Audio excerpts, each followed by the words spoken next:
जन्म से पहले भी जातक दशा का भोग कर सकता है तो कैसे उसका मान निकाला जाता है और किस प्रकार से उसको जन्म पत्रिका में भरा जाता है। आज हम इस वीडियो के माध्यम से जानेंगे कि जातक जन्म से पहले भी दशा का भोग कर सकता है तो कितना कर सकता है। सभी को नमस्कार, मैं आचार्य निखिल शर्मा वाराणसी से आप सभी का स्वागत करता हूं इस यूट्यूब चैनल दशा तत्व ज्योतिष विज्ञान में, जिसमें कि आप सभी ज्योतिष के इच्छुक विद्यार्थी ज्योतिष पढ़ रहे हैं। जिसमें हमने जान लिया है कि जातक का नक्षत्र से हम महादशा किस प्रकार से निकाल सकते हैं, मतलब कि जातक का जन्म कौन से नक्षत्र में हुआ है तो उसका कौन सी महादशा में जातक का जन्म हुआ है। देखिए, हम जानते हैं गणित के माध्यम से कि जातक ने जन्म के पहले दशा का भोग कितना कर लिया और जन्म होने के बाद में कितनी दशा का भोग करेगा। महादशा का नियम यह बोलता है कि पलात्मक भयात को ले लेना चाहिए, पलात्मक भवोग को ले लेना चाहिए और जन्म नक्षत्र को ले लेना चाहिए। नक्षत्र में कौन से ग्रह की महादशा थी उस दशा को ले लेना चाहिए। तो आप यहाँ मेरे पीछे देख पा रहे होंगे ब्लैक बोर्ड पर कि यहाँ पर क्या क्या ले लिया। देखिए, जन्म तारीख आपको पता ही है, हम इसी से शुरू से ही गणित इसीलिए हम एक जन्म तारीख से कर रहे हैं कि आपको अच्छी तरीके से समझ में आए। 22/4/2024 समय सुबह के 9 बजे और स्थान इंदौर मध्य प्रदेश का जन्म स्थान है जातक का। देखिए, यहाँ पर हमने जन्म नक्षत्र ले लिया है, पलात्मक भयात ले लिया है, पलात्मक भवोग को ले लिया है और ग्रह दशा चंद्रमा की आई है।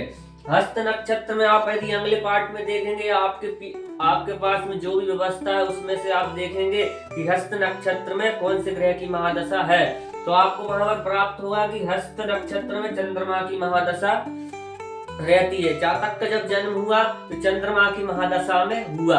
आप यह बात जान गए हैं कि नक्षत्र के अनुसार हम महादशा का पता कर सकते हैं। अब देखिए, नियम यह बोलता है कि पलात्मक भयात में, देखिए पलात्मक भयात में यहाँ पर लिख रहा हूं, यदि आपको नहीं पता है पलात्मक भयात क्या होता है तो आप वीडियो की लिंक मैं डिस्क्रिप्शन में डाल दे रहा हूं, यहां से आप जाकर देख सकते हैं किस प्रकार से जातक का जन्म नक्षत्र हमने निकाला था, पलात्मक भयात बनाया था, पलात्मक भवोग बनाया था। चंद्र स्पष्ट में आपको पहले है बतला दिया है। तो अब देखिए, यहाँ पर महादशा का नियम बोलता है कि पलात्मक भयात, यहाँ पर मैं लिख देता हूं पलात्मक भयात में दशा वर्ष से गुणा कर देना चाहिए। दशा वर्ष क्या है, हमारी चंद्रमा की महादशा है। चंद्रमा की महादशा रहती है 10 वर्ष, ये चंद्रमा की महादशा है। नियम बोल रहा है कि चंद्रमा दशा वर्ष से पलात्मक भयात में गुणा कर देना चाहिए। आप तो यह समझ ही नहीं तो आप कंफ्यूज हो जाएंगे। नियम बोल रहा है दशा वर्ष से पलात्मक भयात में गुणा कर देना चाहिए। देखिए, गुणा करते हैं, शून्य का शून्य और ये पूरा का पूरा उतारी आई, 10 का गुणा करेंगे तो हमारा यह हो जाएगा, कितना हो जाएगा 22,770।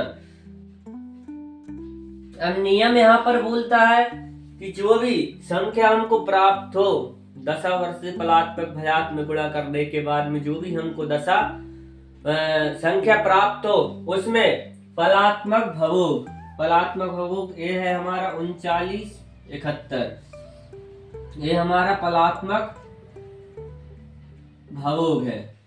पलात्मक भवोग ये रहा, दशा वर्ष से गुणा करने पर हमको जो संख्या प्राप्त हुई थी वो यह रही। नियम बोलता है कि पलात्मक भवोग से संख्या में गुणा कर देना चाहिए तो आपको वर्ष प्राप्त हो जाएंगे कि जातक ने इतने वर्ष का भोग कर लिया है, जन्म से पहले ही गर्भ में ही इतनी महादशा का भोग कर लिया है। अब देखिए, यह जानने की अर्थात यह है कि चंद्रमा की दशा इतनी बीत चुकी है। किस प्रकार से देखें, देखिए मैंने यह गणित कर लिया है, मैं आपको बता दे रहा हूँ, टाइम ज्यादा नहीं लगेगा वीडियो में, तो आप देखते रहिए कि किस प्रकार से वीडियो को स्किप मत कीजिएगा, नहीं तो आप भूल सकते हैं किस प्रकार से गणित को निकाला जाता है। देखिए, जब हमने गुणा किया 3971 से 22,770 में तो 5 बार भाग गया, हमको संख्या प्राप्त हुई थी यहाँ पर 19,855। जिस प्रकार से हम भाग करते हैं उसी प्रकार से भाग करना। इस संख्या को हम घटा देंगे तो हमको 29 15 संख्या प्राप्त होगी। ये हमको महादशा के वर्ष का प्राप्त हो चुका है। अब नियम आगे बोलता है कि जो संख्या घटाने पर बची है, शेष संख्या जो बची है भाग देने पर, उसमें 12 का गुणा कर देना चाहिए तो आपको माह प्राप्त हो जाएगा। हमने इससे गुणा करेंगे, तो हमने इससे गुणा किया तो हमको संख्या प्राप्त हुई थी 34,980। यह आप कर लीजिएगा आराम से और इसको उतारते भी जाइए तो आपको अच्छी तरीके से समझ में आएगा। देखिए अब फिर से हम इसमें भाग देंगे पलात्मक भवोग से। 39 71 से भाग दिया था, 8 बार भाग गया था, संख्या आई थी हमारी 31 7 6 8। इस संख्या को हम घटा देंगे। इस संख्या को घटाने पर हमको प्राप्त हुआ 32 12। ये हमको माह प्राप्त हो गया। माह अर्थात महीना, वर्ष महीना। अब तीसरी चीज क्या बचती है? दिन। देखिए वर्ष निकले आया, वर्ष के बाद में माह निकालना है। जो संख्या बची थी उसमें 12 का गुणा करना है और दिन निकालने के लिए 30 का गुणा करना है। 30 का गुणा किए हमको प्राप्त हुआ 96,360। फिर से हम 39 71 से भाग देंगे पलात्मक भवोग से, तो हमारा यहाँ पर 24 दान भाग गया। ये हमको दिन प्राप्त हो चुके हैं। हमको 3 संख्या प्राप्त हुई, वो हुई वर्ष और माह और दिन के स्वरूप में। 5 वर्ष 8 महीने 24 दिन भुक्त दशा हमको प्राप्त हुई चंद्रमा की महादशा में। अब देखिए आगे महादशा का नियम बोलता है कि दशा वर्ष से भुक्त वर्ष को घटा देना चाहिए और भोग्य दशा को निकाल लेना चाहिए। देखिए किस प्रकार से चंद्रमा की महादशा कितने वर्ष है? 10 वर्ष है।